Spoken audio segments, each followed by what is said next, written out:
Hello and welcome back. We were studying marginal costing and break-even analysis. अब इस video में एक बहुत इंपॉर्टेंट टर्म समझेंगे, कंट्रीब्यूशन. कंट्रीब्यूशन क्या होता है, कैसे कैलकुलेट करते हैं. पर उसके पहले इस चैप्टर में ब्रेक इवन और सीवीपी एनालिसिस के लिए हमें चार चीज़ें और उनका आपस में रिलेशनशिप पढ़ना पड़ेगा.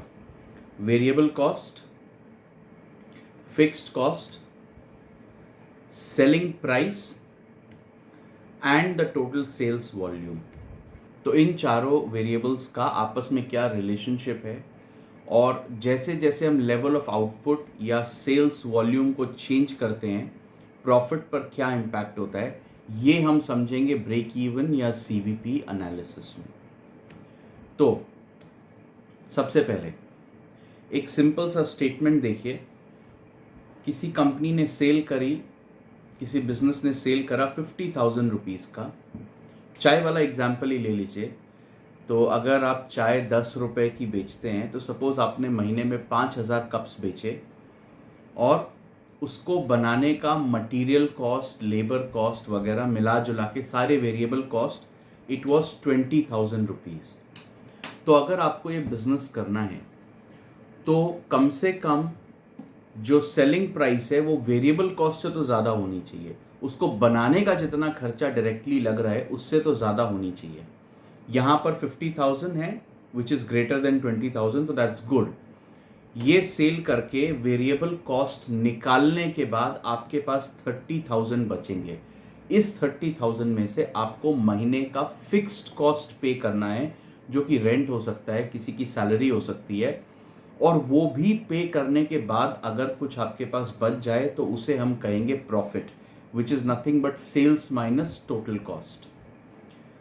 तो ये 50,000 माइनस द वेरिएबल कॉस्ट, ये जो आपके पास बचता है, this is called the contribution.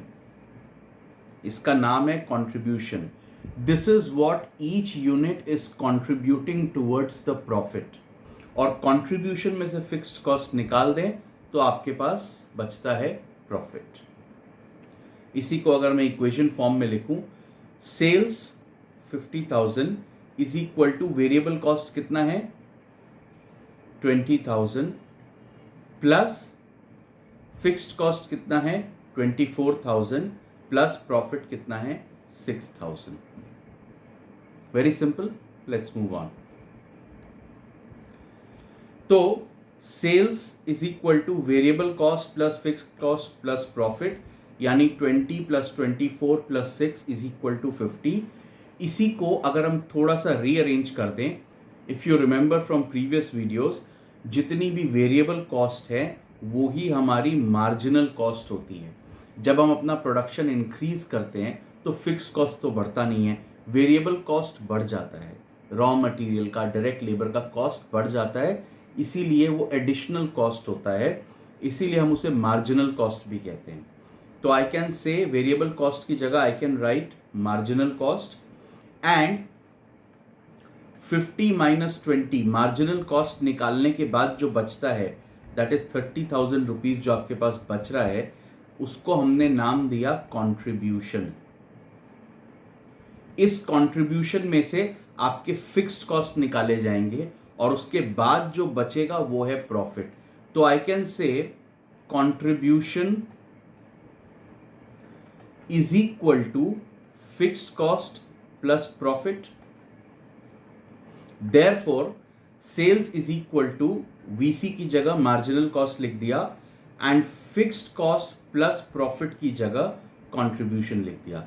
So sales is equal to marginal cost plus contribution.